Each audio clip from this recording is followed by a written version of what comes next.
We might be on introduction part 37. We don't know. Yeah. We'll see how it goes. No, we can't do that. Bisexual lighting. You're listening and you have thoughts and you want to share them with us. And we love that. Oh, sure. Put me on the spot. Why don't you? Susie sells seashells by the seashore. No, she doesn't. Because it's going to be great. And I think you're going to enjoy the heck out of it.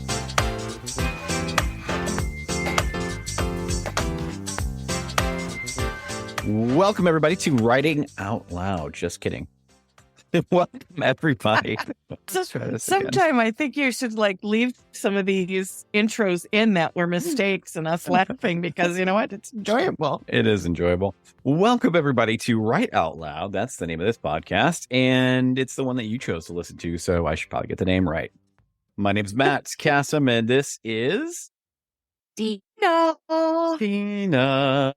The lovely, the magnificent, the wonderful, the brilliant Tina. Oh, I know. I should have you mix up your intros more often. I think I got more compliments than ever. Well, you know, you're worth complimenting, darling. Oh, goodness. So I'm excited because I think we found a topic again this week. You know, again, we're talking about Heartstopper. We're talking about writing and how this all comes together. But what I really thought was kind of interesting was we talked about getting into the minutia, the little tiny details that aren't actually part of the story, and yet they drive the story because they're not front and center, right? They're those things in the background that just sort of happen, that just sort of add a little bit of color and flavor to the story and bring it to life even that much more. And sometimes they influence you without you realizing them. So what I'm referring to is just those tiny details, right? And I know you and I have had conversations about some of these in the past, just based on things we found. Yeah. I found a BuzzFeed article from Tessa Fahey that is the 33 Heartstopper details that are small and clever, but you might have missed them the first time. I think what's really cool about this, we're not necessarily going to go through it all in, top to bottom. We're just going to talk about a few of the ones that really kind of stood out to us. And I think also then relate that back to this is a show, right? You can do things like that with a visual medium. Right. You can also do it with writing. I mean, it's if you think about, again, your favorite books, your favorite series, the ones you read over and over again. I know one of your favorites is Harry Potter. Yes. You think about the things that you remember that aren't necessarily plot points or character. The little details that stand out to you are usually the things that are added, later.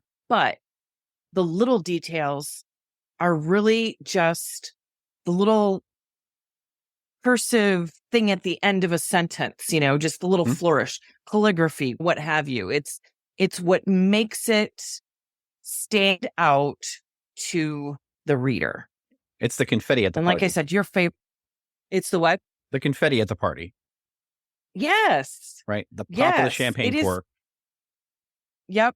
It is that thing that just makes you quote the line, the detail that makes you go, oh my God, how brilliant is this writer?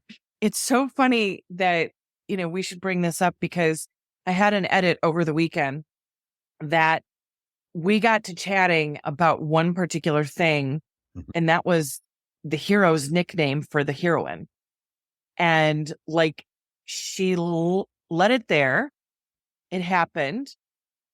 And then it was she kind of used it randomly. And I'm like, no, use it on purpose. Use it in a way that the audience is going to take away. Oh my God, this is the cutest nickname ever. Instead of sweetheart, darling, babe, it was this thing that made it stand out from the rest. That's the kind of details we're going to be talking about. The things that just make whatever it is stand out just a little bit more. It's the exclamation point on the end of the sentence. Mm-hmm.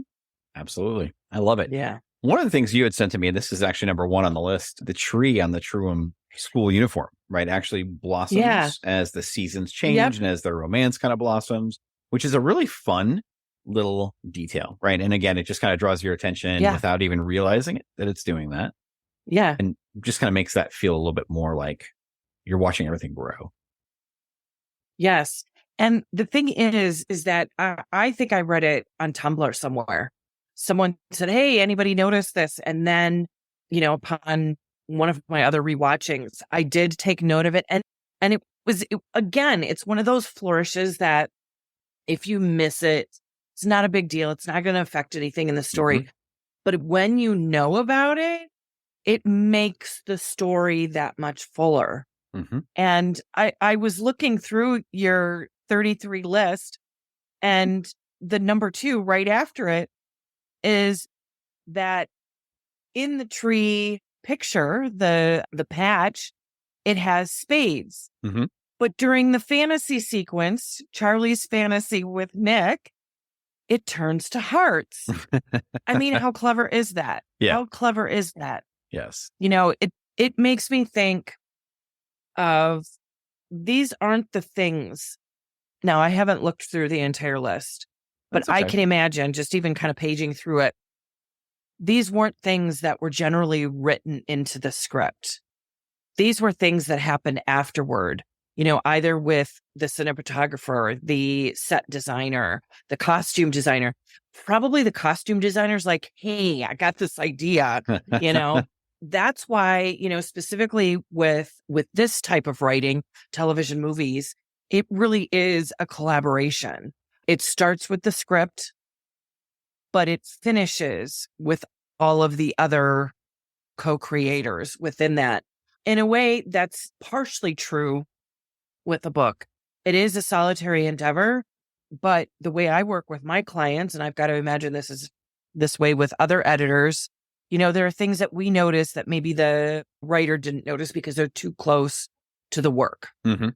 And so, like I said, with my edit this weekend, we discussed the whole nickname thing. And my goodness, I can't wait for draft 2 because I know she's going to do something up real good with this and even take it beyond what I had even suggested. Yeah. But yeah, it comes down to the little details that just make it more full. I would also equate, like you were talking earlier, this Heartstopper is television, so it's easier to see details. But the thing is, with writing, it's the same way that, so for instance, we may not have noticed, the audience didn't notice these things maybe upon first watching, and then we realize it, and then it becomes fuller. Sure. With a manuscript, I often tell my clients that these details that you come up with, they don't necessarily have to be in the manuscript, but if you know them, the characters become fuller. Mhm. The plot becomes fuller. Everything becomes fuller because you know all these little details and you can weave them in or leave them out, but it makes the writing more full. And that's why little details are important. Yeah. Thinking about the writing in this one, right? It would be really easy for this particular situation. Like, we have a patch that has a tree that kind of grows, blossoms, blooms throughout the series as that romance grows. I do think that you can weave a visual like that into a written story as well, where you can have maybe it's a love story about, 2 younger kids who live in the same neighborhood, and the protagonist basically maybe has a tree that's out in the backyard, and it's their favorite tree, and they like to go out and sit by it when they're thinking. And this tree could potentially change over time, maybe not necessarily as linearly as blooming, right? But it could be like, oh, this tree is really, really full and green when everything is going swimmingly. And then when there's things that aren't going well, we're at a period where the tree is now maybe a little bit more barren. It's just not as full. Well, it also comes down to what we were talking about in previous episode, show versus tell. Mm-hmm. When you add those kinds of details, like you were just suggesting, that is show. Mm-hmm. That's not telling us that the seasons are changing. That's showing us here the season has changed, or something with the story has changed because the tree changed. Sure. You were saying too something about this show and the use of color. Let's talk a little bit about that, because it shows up on the list quite a few times that there are different aspects of color used through in the show to signify different things. What are some of the things that you found? Well, the first one that really stands out, and I noticed this aspect definitely on the first watch, and that's the blue yellow with Charlie and Nick. They each have a representative color. And I read later, probably again on Tumblr, that someone suggested that when they were together, so Charlie's bedroom, specifically the bed sheets, the comforter, were yellow in the beginning, and then they became green when Charlie and Nick were together, because yellow and blue make green. I don't know if I recognize that myself. I don't know if maybe it's my apps that I'm watching Netflix on that maybe didn't quite have the same color. But I think it's a great idea. And I think that they do use the use of blue and yellow. And in fact, the biggest one that comes to mind is when Nick comes over in the rain, he doesn't have an umbrella. Charlie gives him the umbrella, and the umbrella is exactly half yellow, half blue. Yep. Again, I don't know specifically what significance blue and yellow might represent, but I think something that you noticed with the coloring was the bisexual coloring in the party scene. A lot of people had pointed it out at the bowling alley, but you had noticed it in the party scene along with the rainbows when it showed Tara and Darcy and their dancing and their kiss. But when it showed Nick, you said it was pink and blue. Yes, it was basically, pink, blue, and purple across him. And it was a little bit more subtle. Like in the list here, it's number 11 on the list, and it captures some good stills of that color variance there. But when it goes to Tara and Darcy, it is in your face rainbow. Like it is all over. You cannot miss it, right? Where you might have missed the coloring on Nick if you weren't really looking forward to paying attention to it. So it's interesting. And I think color in general just does a lot. I mean, there's obviously tons of research on color theory and what colors do, for someone who's looking at them. Right. So it's interesting that you can also use it to kind of tell a narrative. Yeah. I do think specifically for Heartstopper, the use of colors in every aspect. Again, I don't know whether it comes down to all of the different people that are contributing. I do know that something that I noticed immediately on the first watch was all of the cinematography rainbows, not just the ones that were put in the background or whatever, but specifically with the camera flares and looking at different things.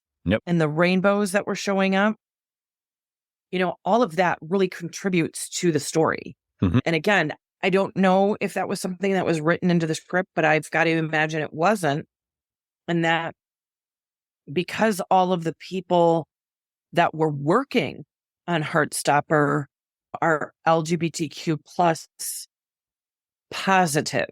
I can't say that everybody on set, is affiliated with LGBTQ, but I do know that they were very specific in the people that they hired, knowing that they were really going all in with Heartstopper. So, and I think the director, along with the producer, I think both of them are gay men. Again, I don't know everyone that worked on the film, obviously, but I think that you can't work on a show like this, be the cinematographer, and say, I'm going to use these rainbow lens flares because that's, So it really took a real talent, a real specific eye and creativity to put on something like this with those kinds of things. And especially, again, not just with the lens flares and the rainbows in the background and the backdrop of a lot of different scenes, but like you said, that blue, pink, and purple the pride colors when Tara and Darcy kiss, that's very deliberate. Mm-hmm. Yeah, there's a lot of those little things too, I think, that come out with colors, with, again, those doodles, right? Because we know that that's a very Heartstopper thing from Oh, yeah. the graphic novel. They come out, and the list kind of does a good job of pointing it out too in places I hadn't noticed. Like, for example, 15, Elle's sports day makeup has little comic style doodles on her face. She got a star and a little heart. Yeah. There is a scene where they are in the music room. That's when Tara and Darcy actually kiss for the first time. And instead of, not just like the little hearts, but and the little like sparky things, but also music note. Yes. Which is kind of cool. Yep. Yeah. So it's just, neat again. Yeah. And that was, I think, one of my favorite little details that was probably less little, just given the fact that it was right there, like kind of in your face when it happened, right? You saw those little doodles happen.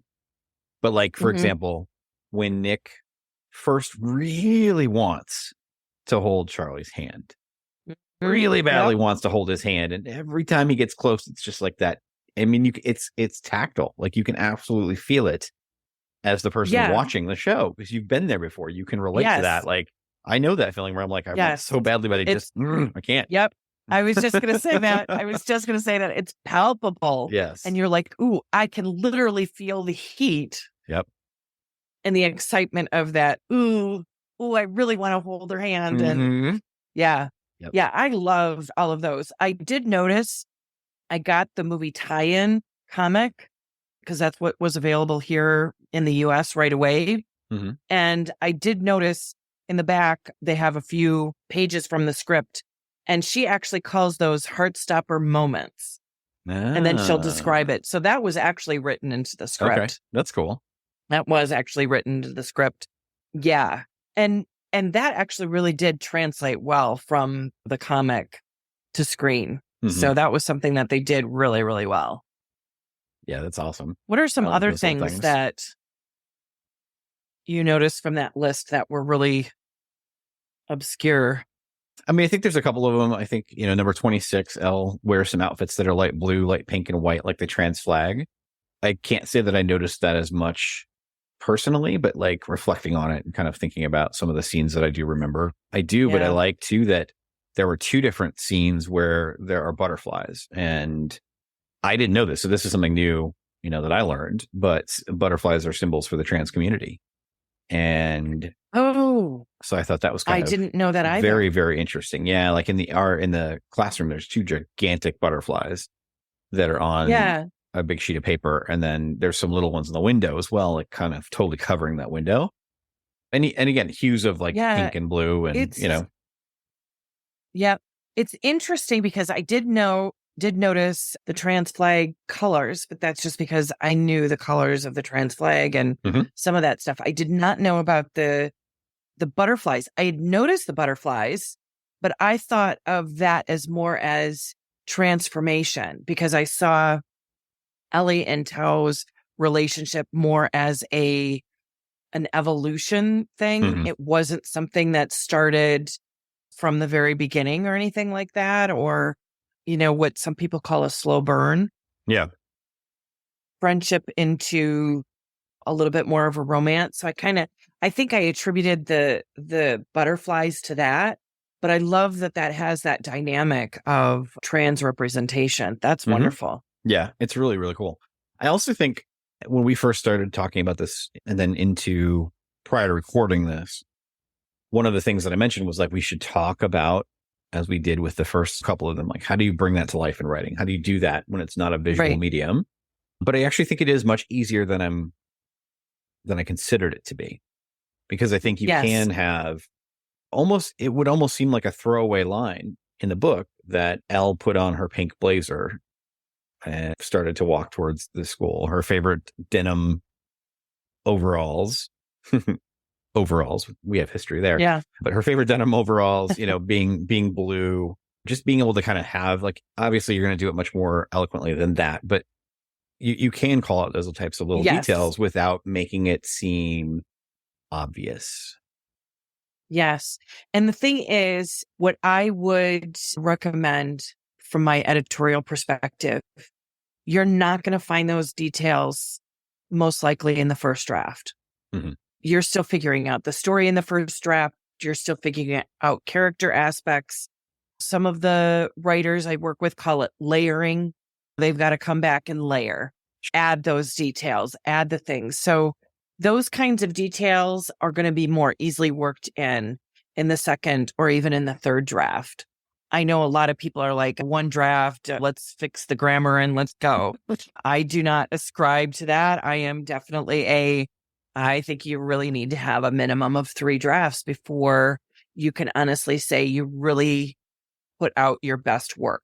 Sure. Because that second draft is really just kind of, the first draft is figuring out the story. A lot of writers say it's telling yourself the story first. And then you go back in the second draft and work out the kinks, work out the things, flush out the characters a little bit more, make the plot a little more specific, Mhm. not so loose. Make sure the flow of the story, like you're not top heavy where everything's happening in the beginning and then you're like drift off into the sunset. Yeah. And the third draft, that draft really is, if you haven't had a chance to work on the details, that's when you can absolutely add those layers and details. And like you said, if you wanted to add that aesthetic of Elle wearing the trans flag colors, you could literally add that in, like you said, in a more nuanced way than what you were describing. Yeah. Pink blazer with her blue jean denim overalls. Yeah, absolutely. And that actually adds another layer of that show versus tell. Hmm. You're showing the audience Ella's proud of her colors, wearing them, indicating, and it can be one of those things. Maybe the audience at that point doesn't know that the character is trans and they have, added this piece that as it goes on gives more details and more volume to the character. Yeah, I was thinking like it could Absolutely. absolutely be used as foreshadowing in a way as well, right? That's another Oh, good yeah. way to do it is foreshadow some of the reveals that are going to come later. And again, most readers are not going to pick up on it right away, unless it's something really in your face obvious. But even then, most of the time, if it's done just in service of the narrative and kind of the description of the area, most people aren't gonna get it. I think as we kind of wrap this one up, looking at the number 32, it talks about how everybody's bedrooms represent their personalities. So literally, Yes. Charlie's room is cluttered, generally creative, full of references to his favorite books and music. Nick's room is neat and stereotypically masculine. Darcy's room is total chaos, and Tara's room is full of stuffed animals, right? And it fits those characters so well, Yes. based on what we know. Right? Yes. Isaac's room is full of books. Tao's room is edgy and carefully curated. Elle's room is artsy, Yes. full of handmade decor. Like it's really kind of interesting. And again, something you can easily do for your characters in describing a setting for them, right? If it happens to further the narrative, describing the setting for that. Don't just do it just to do it, but Absolutely. And again, those are adding more depth to the characters. Specifically with Tao, even though we don't really get to know him really well in the first season, we do know some things about him. I mean, he is an art house buff, film noir buff. He's the one who not only does he have the posters and stuff, but like we're going to have a film night and it's not going to be Marvel, the Avengers style stuff. So yeah, there is a lot that you can add with those details that gives much more depth to the characters without really having them have to say a word. Mm-hmm. Yeah. So I think the challenge this week is going to be all about how do you work in those little details, like without rewriting a scene completely, how can you buff it to maybe add a few little details here and there that actually do serve as a little bit more depth for the character, do serve as a little more depth to the story, describing the situation, describing the individual, again, without being in your face. It's those small details. So how do you do that? Think about that with your writing. And really, again, don't rewrite, just add to. Yeah, that's a great idea. And in fact, I would take that challenge a little bit further and just say anyone who is working on their second draft and finishing up their second draft, or maybe they've set aside the second draft or handed it over to their editor or whatnot, take it and do it again and add some layers, add some more details, add some things to the character, to the descriptions, any of that kind of stuff, like you said, to add more depth. Absolutely. Yes. Well, perfect. I think we've got a Awesome. lot to work with there, and we had some really fun conversation around that one. I liked it. I liked it a lot. So where, my dear, can they find you if they want to know more about Tina? They need more Tina. Where can they find you? They can find me at bookmatchmaker.com. If you want to email me, it's Christina@bookmatchmaker.com. Otherwise, you can generally find me at Instagram hanging out. Do a lot with my stories there. You can find me at the other social media too, but I'm not always there, so you might not catch me. But yeah, Perfect. give me a DM. Perfect. And you, my dear, where can they find you? I can always be found with all of the details at Cassem, CASSEM.omg.lol. Well, very good. Thanks again for a wonderful episode this week, and I'll look forward to hearing from all of you and from talking to you again next week, my dear. Yes. Me right. too. Have a good one. You too. Bye.